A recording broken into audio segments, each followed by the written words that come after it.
All right, and welcome to another episode of JD's Deep Cut Sunday Tracks. Again, Wednesday edition, midweek, focusing on more new wave, dark wave, post punk material. Okay, thanks for watching the videos.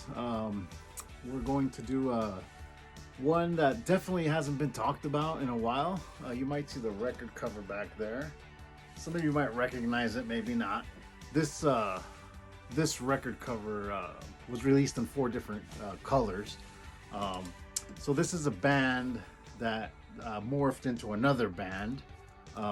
Took some of the same members, okay, to this other band that also hit big. The song released on this album was a hit way back 40 plus years ago, but not in the U.S. Did get a little bit of popularity, but not in the U.S. More in Europe, and I'll tell you where else.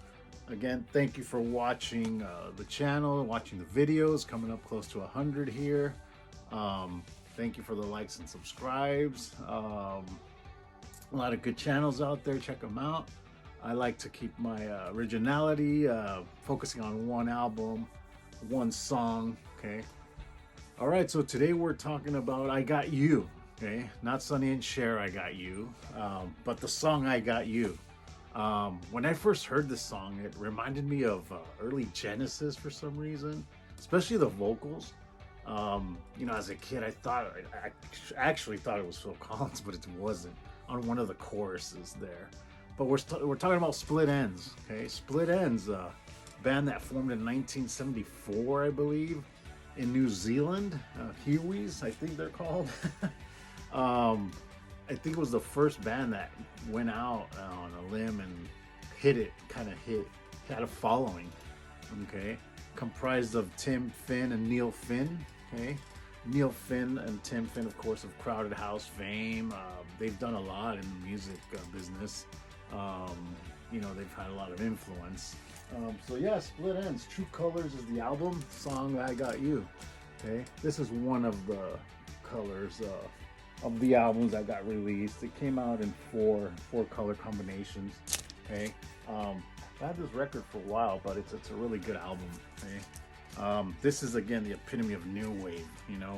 A new wave band, post punk. I got the inside sleeve jacket here. There's Neil, Tim there. Okay, really good album. Yeah, this song has a rocky feel.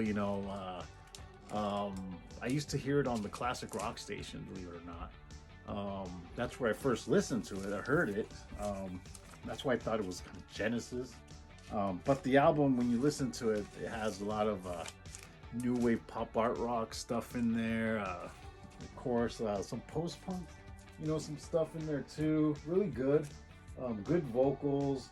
Great bass lines on this album. Bass line care of Nigel Griggs. Really good bass player. They had a percussionist too that really helped fill the voids of the music. To enhance that sound. And the keyboard work was great. Eddie Rayner. He's a great keyboard player. He's played with a lot of people. Paul McCartney, has done some stuff for U2, I believe. The producer too. Producer David Trickle was really, really good. He's worked with a lot of artists too. Red Rider on the Hunt for that album. He's worked with U2, Blondie, Joe Cocker. I mean, he's been out there. But I was reading a story when they were recording this album. He was kind of a perfectionist. Everything had to sound right. So the relationship between the band and David wasn't all that great. It even came to a point where they didn't like him. But when you're a producer, everything has to sound right on. They have a good ear. Some of them are musicians. That's why you have the guide of the producer. I was reading it's very, very hard to produce your own album because engineer plays a big part. There are some artists that engineer their albums, that produce them. Alan Parsons being one example. He does everything pretty much. He started as an engineer, sound engineer, with the Beatles. check out that new Beatles song. Well, the last one they say. But I'm back to Split Ends. It's a great album, great song. Like I said, it has that rocky, classic rock feel. Came out in 1980. Hit #1 in Australia, New Zealand. Didn't do so great in the States, but it did ship over, and the classic rock radio stations were playing it. I remember 101 here, San Diego used to play that song, and that's where I got my first glimpse of the song. 1982, I believe. I remember I heard it as a kid with all my cassettes and stuff back then. But yeah, check out I Got You from the True Colors album. They re-released this album in 2020 with more colors. The vinyl itself has some designs. It's really cool. It has some sketchings on the record itself. I got one of the copies, luckily. But yeah, this band has a very new wave-ish art rock sound, really good. It has an instrumental called Double Happy. It's really cool. Almost reminds you of like Ventures, stuff like that. A lot of guitar, a lot of keyboard work. Great keyboard work too, by the way, like I mentioned. Malcolm Green, the drummer, really good. So when Crowded House was formed, he took his brother, Tim, and he took Rainer with him. Had some other musicians there. Tim went on to join Fleetwood Mac in 2018, I believe. I remember I saw that video. It's pretty cool that he would join. Nobody will replace Lindsey, but he's a great guitarist too. But yeah, it was during that time when Stevie and Lindsey had their fallout, whatever. Still my favorite Fleetwood Mac member is Christine McVie. Thought I'd throw that in there. Okay. All right, so check out Split Ends. I Got You, great song. Double Happy is a great instrumental. If you get a chance to listen to that one, okay?